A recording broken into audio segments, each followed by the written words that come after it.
ಎಲ್ಲ ರೀತಿಯಾದಂಥ ಹೋರಾಟಕ್ಕೆ ವಿರೋಧ ಪಕ್ಷವಾಗಿ ತಯಾರಿಯನ್ನು ನಾವು ಮಾಡಿಕೊಳ್ತಾ ಇದ್ದೇವೆ. ರಾಜ್ಯದಲ್ಲಿರುವಂಥದ್ದು ಒಂದು ಶೂನ್ಯ ಅಭಿವೃದ್ಧಿಯ ಸರ್ಕಾರ, ದಲಿತ ವಿರೋಧಿಯಾದಂಥ ಸರ್ಕಾರ, ಹಗರಣಗಳ ಸರ್ಕಾರ. ಈ ಮೂರು ವಿಷಯಗಳನ್ನು ಇಟ್ಟುಕೊಂಡೇ ಅಧಿವೇಶನದಲ್ಲಿ ಸರ್ಕಾರದ ವಿರುದ್ಧ ಅನ್ನಲಿಕ್ಕಿಂತಲೂ ಸರ್ಕಾರವನ್ನು ಎಚ್ಚರಿಸುವಂಥ ಕಾರ್ಯವನ್ನು ಮತ್ತು ಜನಪರವಾದಂಥ ಸಾಕಷ್ಟು ವಿಷಯಗಳನ್ನು ಅಧಿವೇಶನದಲ್ಲಿ ತೆಗೆದುಕೊಳ್ಬೇಕು ಅಂತ ನಾವು ಯೋಚನೆಯನ್ನು ಮಾಡಿದೆ. ನಾನು ಇವತ್ತಿನ ಈ ಪತ್ರಿಕಾಗೋಷ್ಠಿಯ ಮುಖಾಂತರ ಸರ್ಕಾರವನ್ನು ಬಹಳ ಪ್ರಮುಖವಾಗಿ ಆಗ್ರಹಿಸುವಂಥದ್ದು, ರೇಷನ್ ಕಾರ್ಡ್ಗಳನ್ನು ಸರ್ಕಾರ ರದ್ದು ಮಾಡ್ತಾ ಇರುವಂಥದ್ದು. ಗ್ಯಾರಂಟಿ ಯೋಜನೆಗಳಿಗೆ ಹಣವನ್ನು ಹೊಂದಾಣಿಕೆ ಮಾಡಿಕೊಳ್ಳಲಿಕ್ಕೆ ಸಾಧ್ಯ ಆಗಿದೆ. ವ್ಯಾಪಕವಾಗಿ ಎಲ್ಲ ಕಡೆಗಳಲ್ಲಿ ರೇಷನ್ ಕಾರ್ಡ್ಗಳನ್ನು ಸರ್ಕಾರ ರದ್ದು ಮಾಡ್ತಾ ಇದೆ. BPL ಕಾರ್ಡ್ಗಳನ್ನು ಗುರಿಯಾಗಿಸಿಕೊಂಡು ಸುಮಾರು 11 ಲಕ್ಷಕ್ಕೂ ಹೆಚ್ಚು ರೇಷನ್ ಕಾರ್ಡ್ಗಳನ್ನು ಈಗಾಗಲೇ ರದ್ದು ಮಾಡಿದ್ದಾರೆ. ಇನ್ನು ನಿಂತಿಲ್ಲ, ಈ ಪ್ರಕ್ರಿಯೆಗಳು ಮುಂದುವರಿತಾ ಇದೆ.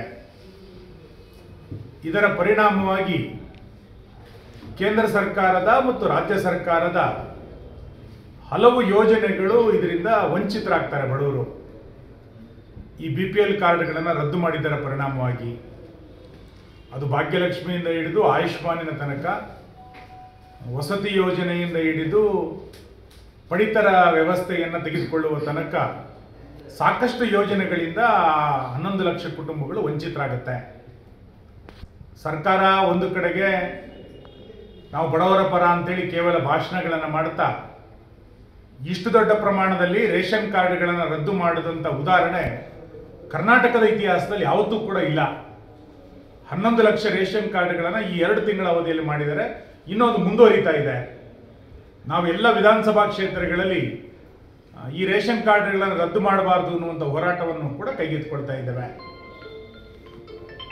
ಎರಡನೇದು, ಕಸ್ತೂರಿ ರಂಗನ್ ವರದಿಗೆ ಸಂಬಂಧಪಟ್ಟಂತೆ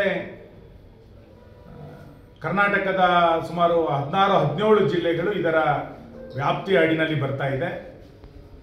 ಅತಿ ಸೂಕ್ಷ್ಮ ವಲಯಗಳು ಅಂತೇಳಿ ಗುರುತಿಸಿಕೊಂಡು ನಿಮ್ಮ ಈ ಭಾಗದ ಸಕಲೇಶಪುರ, ಬೇಲೂರು, ಮೂಡಿಗೆರೆ ಈ ಭಾಗವೂ ಕೂಡ ಇದರಲ್ಲಿ ಸೇರಿಕೊಳ್ತಾ ಇದೆ.